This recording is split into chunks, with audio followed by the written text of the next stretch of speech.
Hello and welcome to Moneylife. This is Sucheta Dalal. For once, I have something nice to say, especially about the Securities and Exchange Board of India. On Monday, 2nd December, SEBI did something unusual. It batted for retail investors. What it did is act in the Karvy stockbrokers case, and it ordered the National Stock Exchange and the National Securities Depository Corporation to recredit the shares belonging to Karvy's investors or clients back into their accounts. Sounds very simple, but there's a long sleazy story behind it. This goes back a few weeks when SEBI ordered that Karvy stockbrokers can no longer use the power of attorney that it has from its clients to do anything about moving shares, not even for the next settlement. It cannot take on new business. This was based on a long investigation that was conducted by the National Stock Exchange when investors began to complain that Karvy was not paying them. So when shares were sold, Karvy was not releasing their money. Karvy has been keeping silent through all of this.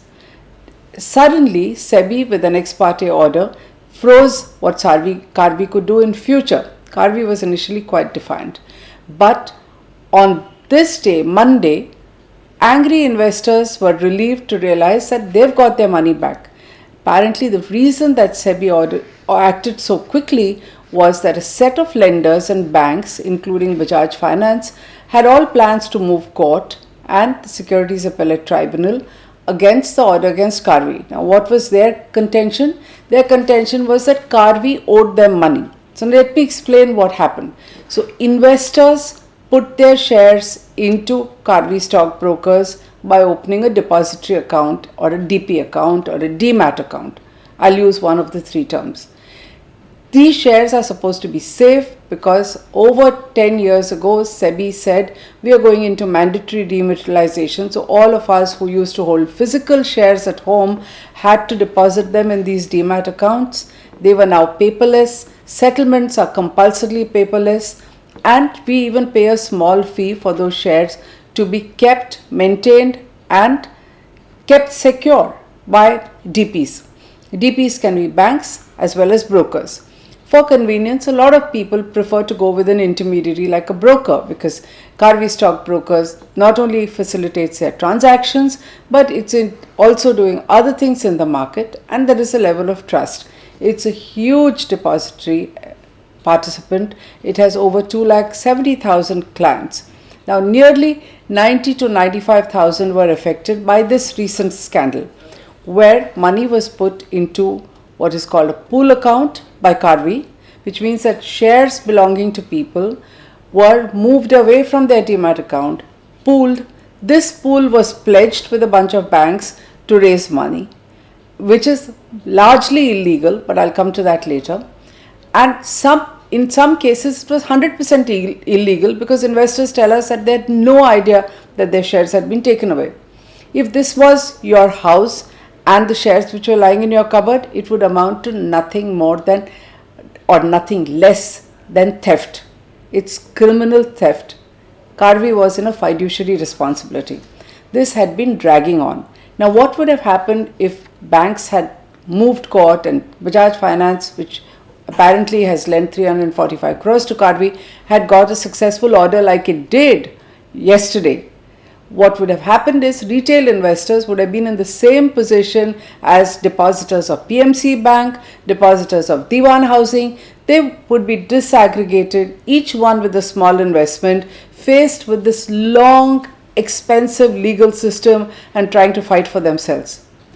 For once, you have SEBI batting for the retail investor. So it moved quickly and returned their shares.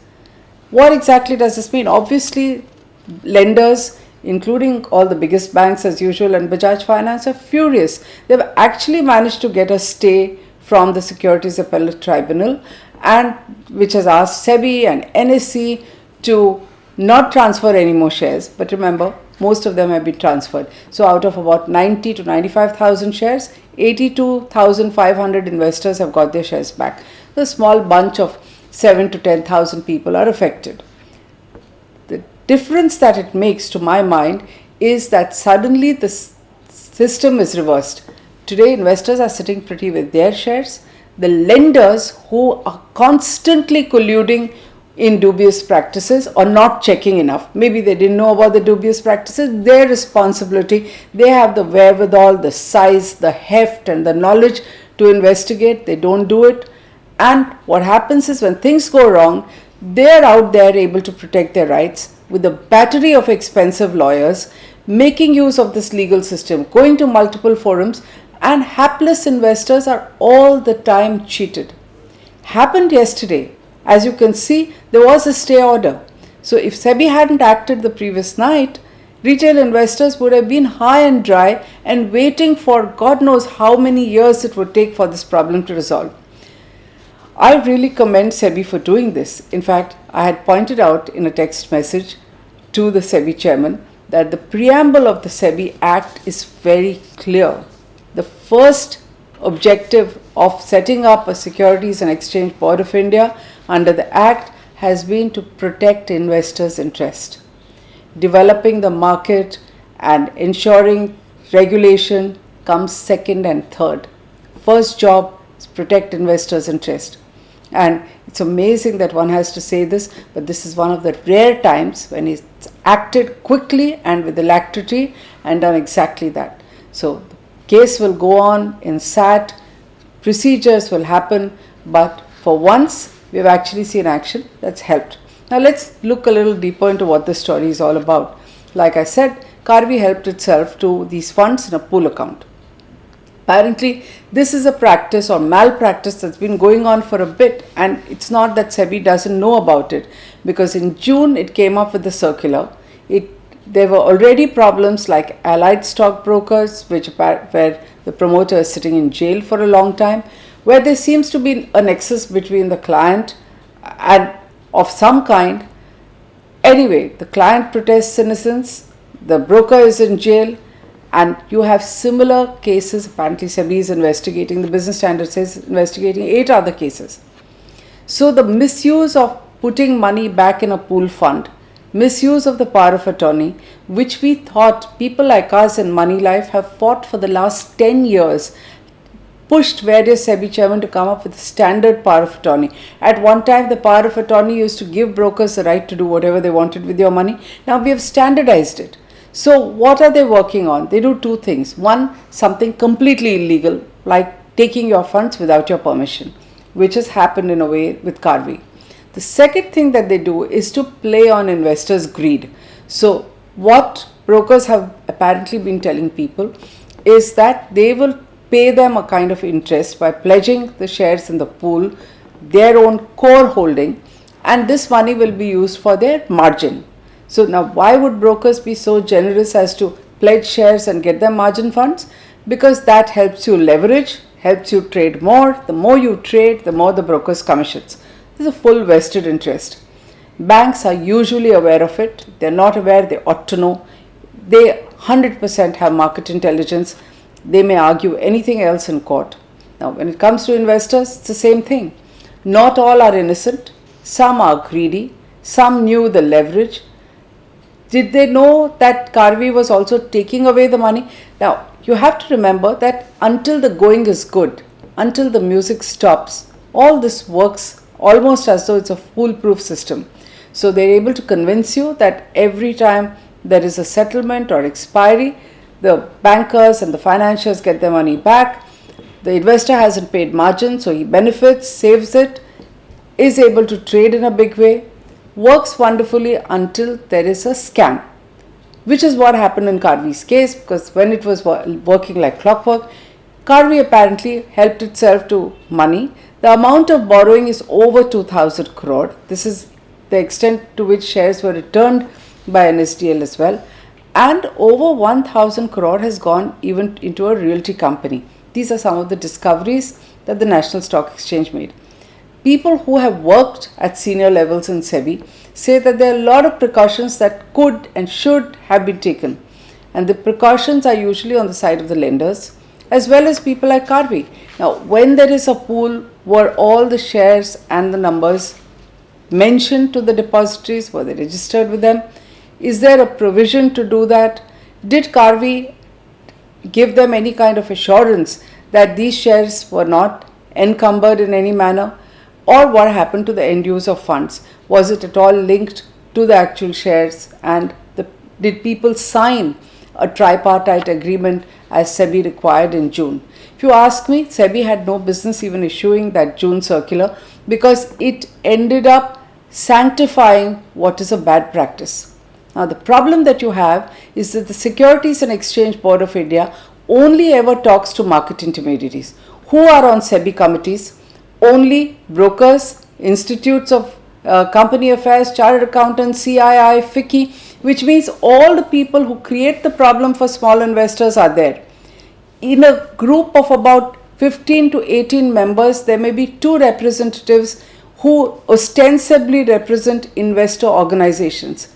These are handpicked and chosen so that the most docile, the least likely to ask questions, the least knowledgeable are picked, and that's why investors never have a say. Rules are constantly tweaked in order to hurt investors, and we have been paying the price for it, as you've seen week after week in my video blogs. This is not the end of the story. What you have is SEBI has acted to protect people for once. The cases will go on. We want to see what NSE does, what NSDL does. First of all, what SEBI does. What is this rubbishy tripartite agreement, and where does it open a window? So look at how things work. The question that everybody is asking today is my money safe in a bank? If I decide to put it in the market, is it safe in the market? Do I trust a broker DP? A large broker told me you should not even have broker DPs anymore.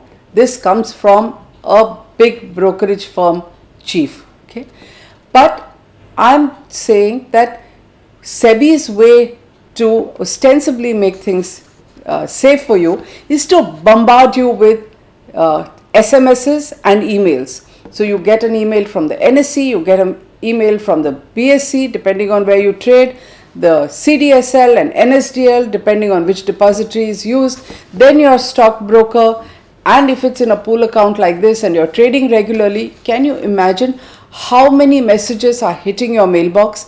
No reasonable average person who's doing another job or doing anything else in life, writing a book maybe, doing social work or working in a bank is going to be able to go through it. So SEBI's trick of colluding with market intermediaries, framing rules that are anti-investor, coming up with things where the onus is on you to keep checking all the time. We didn't ask for digital transactions. We didn't ask for this paperless system being mandatory. Many of us who are long-term investors would be happy to keep our shares in vaults. But I don't know if you know, but for the last year, even senior citizens who had refused to trust DPs because they say we are leaving these shares for the next generation have been sitting in queues outside registrar and transfer agents being harassed to death because SEBI has said it wants mandatory dematerialization. If SEBI makes a rule, it is SEBI's job to ensure that it's safe, and that safety cannot be to tell 70, 80 and 90-year-old people to have an email account and a mobile phone and say keep checking what transactions and alerts are coming to you, because otherwise your broker and other intermediaries may be cheating you. It is SEBI's job to ensure our protection. So it has taken the first step. It has acted for the first time. It's not good enough, but it is a beginning. Let's all remind SEBI that the preamble to its act is to protect us. Don't forget, just a few weeks ago, SEBI was wrapped by the Securities Appellate Tribunal for just closing complaints. So you have a online complaint mechanism called scores, but they used to just close them or convert it into some kind of whistleblowing thing, not even the decency to get back to an investor. I think this has to stop. The onus has to be put where it is. We need to be not complacent because this happened, but aggressive. And I think those who got greedy, some of them will pay a price, but that is bound to be. Thank you so much.